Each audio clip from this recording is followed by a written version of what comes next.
ভাই বোন যখন একসাথে কথা বলে তখন আল্লাহ তাআলা বলেন এই সময়টাকে থামিয়ে দাও। আমি খুব অবাক হয়েছিলাম এই হাদিসটা শুনে। আচ্ছা, ভাই বোন কথা বললে ফেরেশতাদেরকে আল্লাহ কেন সময় থামিয়ে দেওয়ার কথা বলল? পরে যখন ডিটেইল জানলাম তখন খুব কষ্ট লাগলো। ডিটেইলটা ঠিক এরকম ছিল। ভাই বোনের সাথে এই পৃথিবীর পরে আর কখনোই দেখা হবে না। হাসরের ময়দানে না, আখিরাতে না, কিয়ামতের পরে না, জান্নাতে না, জাহান্নামে না, কোথাও না। বাবা মার সাথে দেখা হওয়ার সম্ভাবনা আছে, স্বামী স্ত্রীর সাথেও দেখা হওয়ার সম্ভাবনা আছে, ছেলে মেয়ের সাথেও দেখা হওয়ার সম্ভাবনা আছে, কিন্তু ভাই বোনের সাথে সম্পর্ক শুধুমাত্র এই পৃথিবী পর্যন্তই।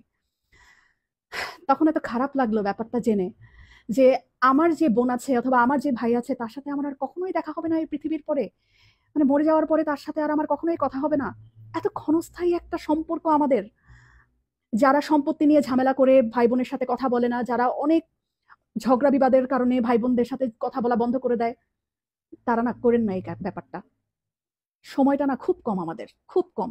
এত কম সময় নিয়ে আমরা পৃথিবীতে এসেছি এবং এই কম সময়ের মধ্যে আমরা আবার কলুষতা, আমরা আবার ঝগড়া বিবাদ এইরকম করে আমাদের এত কাছের এত আপন একটা মানুষ, একই পেটের মায়ের পেটের বোন, মায়ের পেটের ভাইয়ের সাথে কথা বলা বন্ধ করে দিলাম।